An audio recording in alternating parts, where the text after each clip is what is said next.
A gente tem que diferenciar esses três conceitos. Emoção é um estado afetivo de forte intensidade e curta duração. Então, é aquele estado afetivo que dura pouco tempo. É medo, raiva, ou quando você está...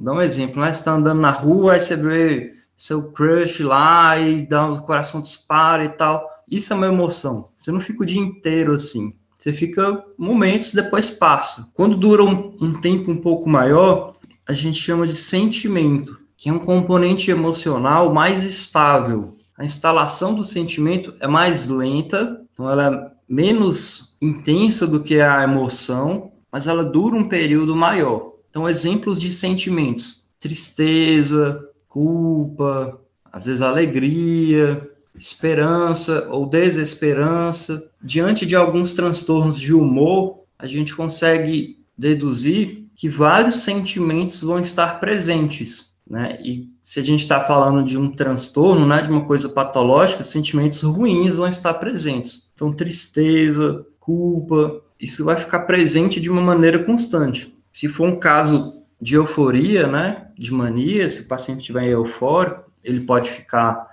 alegre demais, esses sentimentos vão ficar muito presentes. E o que é o humor, então? O humor é um estado afetivo de duração ainda mais prolongada do que o sentimento. Então, ele é bem mais estável do que o sentimento.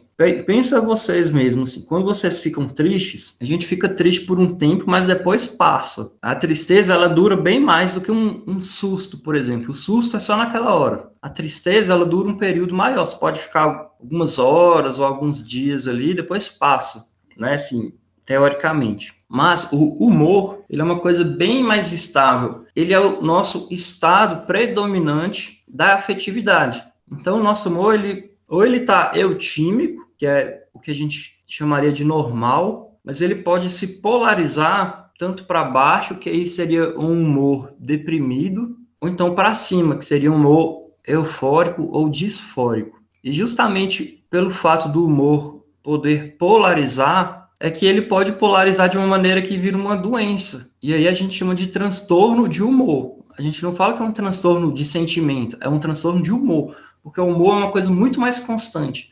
Gente que pode ficar deprimido por meses, anos,